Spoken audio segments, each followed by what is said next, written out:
Welcome to Brewers Daily. I'm your host, Dave Gasper. Lots to get to here. We are in Christmas week. It is that time. Just a few days left to go until Christmas, and we're going to see maybe a little bit of a flurry of activity here. We just saw some over the weekend here. A bunch of trades happening in Major League Baseball. The guys are trying to get stuff done and across the finish line before the holiday, so that could lead to quite a bit of activity here in the early part of the week as teams and agents and players try to get some things done, get them across the finish line as quickly as they can. Because then once you get to Christmas, then that week between Christmas and New Year's, no one really knows what's going on that week. No one really wants to do anything. No one wants to work. I don't want to work. You don't want to work. None of us want to work that week. The same goes for baseball executives and agents and all those guys. So I wouldn't expect a ton of stuff happening over that week. But this week and these final few days leading up, I'm expecting quite a bit.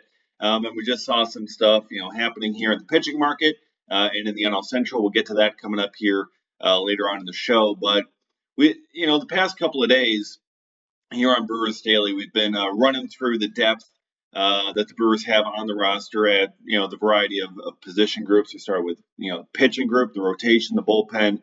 We looked at the infield. We looked at the outfield depth.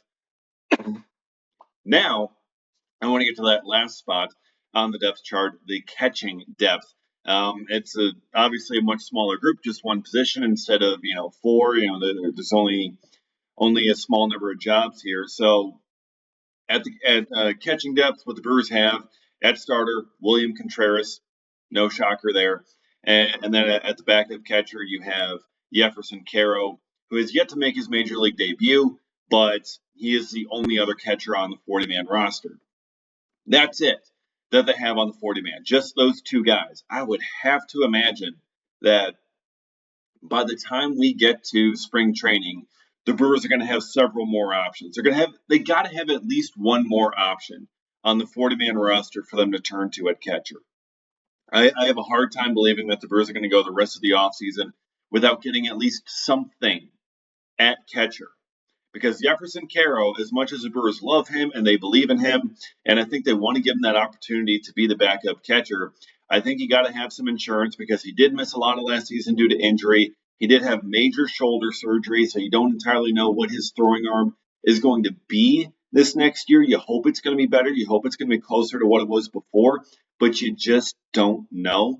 So I think there's got to be some level of insurance that you're going to be able to go get. Just in case you need to have him spend a little bit more time down there in AAA. It's probably not going to be someone who's going to block him. If the Brewers feel comfortable bringing Caro up to play in the big leagues, then I would have to imagine it's going to be someone who's not going to prevent that from happening. So that's where you can look to maybe some of the lower tier depth options, rather than some of the top, free agents out there and trying to get them in, trying to get a Jonah Heim or, guys like that who are out there on the market. You could look to some of these minor league free agents like the Brian Lavastitas, the Trace Barreras. You go with some old friends, Jackson Reitz, Francisco Mejia. Jacob Nottingham is still out there. I mean, the Brewers have had an on-again, off-again relationship with him for years. I mean, who knows? Maybe you get Jacob Nottingham in, get him on the 40-man roster, and he can shuffle up and down as much as you want because, the Brewers have done that with him time and time again. And then you might just send him to Seattle again just for laughs, just because that's what they always do, just send him back and forth. But, yeah, I think there's going to be some sort of catching depth addition that's going to end up happening here this offseason. Is it going to be flashy? Probably not, because, again, whoever you're getting, they're not going to be playing much behind William Contreras, so it's hard to really sell them on that kind of playing time, but I think you got to get some extra help there for the minor leagues, because elsewhere, for your catching depth in the organization, behind Caro, you're kind of limited a little bit. You got Matthew Wood, who played last year at Double-A, who's probably going to be spending this year at AAA. The Brewers opted not to protect him for the Rule 5 draft. He didn't end up getting picked, so may not be the greatest option to go with immediately there. Ramon Rodriguez as well. He played some AAA last year. 27-year-old catcher. You got Darian Miller down there as well. He's a non-roster invite to big league camp, 9th round pick in 2019. So, another double A type guy. Then you go further down, like you got Marco Dingus down there, but as much as I like Marco Dingus, he's not really an option to go with for the big league roster coming in camp this year. So yeah, then you get further down, you get your A-ball catchers and whatnot. But in terms of close to big league available catching options, you got Contreras, you got Caro, and then you got Matthew Wood, Ramon Rodriguez, and Darian Miller as your final three kind of lower tier depth options that you're going to be seeing mostly at AAA and AA this season. So they could use some help. They could use a little bit of depth there in that position group. And I would have to imagine that by the time this offseason's up, they're going to get themselves some. Because going into training camp or going into spring training with just two catchers on your 40-man roster just simply does not seem like enough for this group. All right. So over the weekend here, there was quite a bit of activity in the starting pitcher market. And it really makes me wonder how this impacts Freddie Peralta because we saw a three-team trade get done here, which saw Mike Burrows head to Houston, which was kind of the big part there. Brandon Lowe also goes to Pittsburgh, so now we got Brandon Lowe entering the NL Central, and also we saw Shane Baz go from the Tampa Bay Rays to the Baltimore Orioles. Now Baz, really good starting pitcher, has had some health concerns, but he's got 3 years of team control, and he goes for 4 prospects and a draft pick, which was quite the haul for the Tampa Bay Rays. But here's the thing: if you've noticed, if you've been watching Brewers dailies here the past week or so plus, talking about the Astros getting a starting pitcher and the Orioles getting a starting pitcher, both of those teams were heavily involved. They were named teams in the Freddie Peralta market. And they instead pivot here to some controllable starting pitching assets. Houston gets Mike Burrows from Pittsburgh, and the Orioles end up getting Shane Baz. Now, Baz can be that type of frontline kind of starter maybe you'd be looking at with Freddie, except he's controllable. And they gave up quite a bit of prospect capital in order to get him, but this is all prospect capital that was in like low A, high A, further down in the system. And these guys that are a couple of years away from contributing to the big league level. Now, when I looked at these two teams, when I looked at Houston, when I looked at Baltimore, I didn't necessarily see them as the greatest on paper fits for a Freddie Peralta trade, just because that's kind of where their depth was. Especially with Baltimore. I mean, I liked Caden Bodine. I really liked him in the draft this past year. Speaking of catching depth, I liked Slater DeBrun, another one of their early draft picks this past year. 2 of their first 4 picks from this past year's draft gone in this trade. So I liked a lot of those players, but from the Brewers' perspective, if they're trying to get a Freddie Peralta trade done, Caden Bodine and Slater DeBrun, as much as they're nice players, they are not going to be helping out the big league club for a couple of seasons.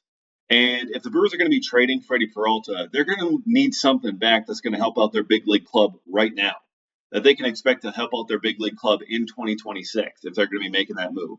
So instead, Baltimore pivots, Houston pivots, and I think that kind of could make things a little bit clearer here in the Freddie Peralta trade market because, again, I didn't see the two of them as the best fits on paper for Freddie, but still, they were named teams in the starting pitching trade market that were looking at Freddie Peralta, and they instead go elsewhere. So that could take them out of the running for Freddie Peralta. They could feel that their rotation needs are served here.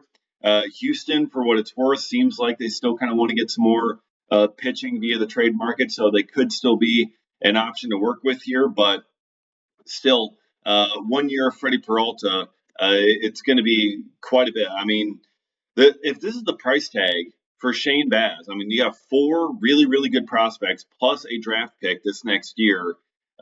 If that's the going rate for Shane Baz, who, I mean, he's got 3 years of team control. Freddie has just 1, but Baz also has health concerns. He's definitely a bit of a risk there. Freddie Peralta does not have that kind of injury history. So you could be trying to look for something comparable to that trade, even though you have less team control with Freddie Peralta. But there's also kind of a quantity measure there, And the fact that those prospects are so far away, Tampa Bay is willing to take those guys that are farther away. The Brewers historically prefer to get back the guys who are much closer to the big league level and can contribute this year. So that's where, again, I still think Boston could be a much better fit. The New York Mets could be a much better fit in terms of trade discussions. We'll see what ultimately ends up happening. Boston actually just made another move here on Sunday. They acquired Wilson Contreras, Williams' brother, from the St. Louis Cardinals, sending back a couple of pitching prospects to St. Louis. So another move in the NL Central, but that kind of takes a little bit from that pitching depth that they have that they could send to the Brewers, but they still have plenty over there. So there should be a number of guys that would still catch the Brewers' attention if they wanted to get a Freddie Peralta deal done. We'll see ultimately what ends up happening, but there has been that movement in the starting pitching market that could take a couple of teams out of the running there for Freddie Peralta. Now, I want to check in on a couple of the Brewers' own free agents that are left out there, because so far we only have two of them that have signed, and one of them was Brandon Woodruff, re-signing with the club when he took the qualifying offer. The other is Danny Jansen, who got a multi-year deal, got a 2-year deal with the Texas Rangers. But after those two guys, there are 4 remaining free agents from the Spurs roster this past year: Rhys Hoskins, Jose Quintana, Shelby Miller, and Jordan Montgomery. So checking in on kind of where they're at, Rhys Hoskins was mentioned as a possible target for the Minnesota Twins, who were looking at the mid-tier first base market. Hoskins was mentioned along with a bunch of other names, and then ultimately the Twins ended up signing Josh Bell to handle first base. So it's looking like Rhys Hoskins is not going to be going to the Minnesota Twins. Also, I mean, the Red Sox were kind of looking for some help at first base. They just traded for Wilson Contreras, as I mentioned. So Boston seems like it's out for Rhys Hoskins. So Hoskins, he may have to wait a little bit longer in free agency this time around. The market isn't going to be as strong as it was before for him, but he still should end up finding a home somewhere. I would imagine, but it's not going to be the big kind of contract that he was hopefully expecting to have when he was finally healthy and hitting free agency once again. Jose Quintana, his name hasn't been mentioned much. The starting pitching market has kind of been held up quite a bit this offseason. A lot of it's been waiting on these trades to go through, such as the Mike Burrows trade or the Shane Bass trade. It's been waiting on a lot of that movement. So Jose Quintana, especially his tier of pitcher, I mean, being a veteran, he's coming off, a decent-ish season. But there's still, the stuff, kind of still trending down a little bit. He still has shown that he can pitch. But Quintana, I'm going to imagine this year it's going to be very similar to last year, where he's waiting until much closer to spring training to actually end up signing with a team.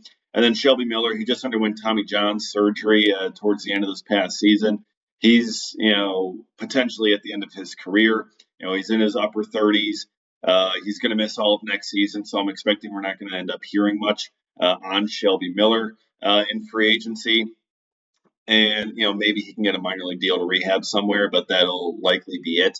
And then Jordan Montgomery, we heard some rumors and some unconfirmed reports that the Brewers were in talks with Jordan Montgomery to potentially bring him back on a 1-year deal. It wasn't really clear whether it was major league, minor league, what they were looking at. But that was kind of the last we heard of Jordan Montgomery. Nothing ever got finalized yet, but perhaps those conversations could continue. I think it would make a lot of sense for the Brewers to sign Jordan Montgomery and bring him back, whether it's a major league deal, whether it's a minor league deal. I think he's someone who kind of fits what the Brewers like to do.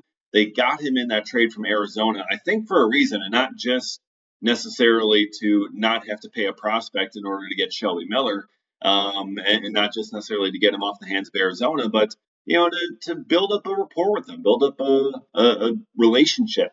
They were checking in on him throughout his rehab every single week, which he was very happy to have, because the Diamondbacks were not catching up with him on his rehab. So I think the Brewers have some legitimate interest here in Jordan Montgomery. So we'll see if anything ever gets across the finish line. But there were reports that they were in talks about him coming back to Milwaukee and being able to pitch for the team this next season. So that's kind of what remains of the Brewers out there in free agency. And finally, here, I talked about this guy previously last week. Munetaka Murakami is off the board, third baseman who has tons of raw power, but some strikeout concerns. He ends up signing with the Chicago White Sox on a 2-year deal, $34 million. So he gets himself a nice little paycheck, but not quite the big long-term deal that maybe some were expecting. A lot of strikeout concern. I'm just happy he didn't go to the Dodgers. I wasn't necessarily expecting him to sign with the Brewers, so this isn't a total surprise move. Good for the White Sox to try and get some excitement for that team, and try and build that group back up. But yeah, he ends up going off the board. His posting window was going to close on Monday here, so him being able to sign, not really a surprise.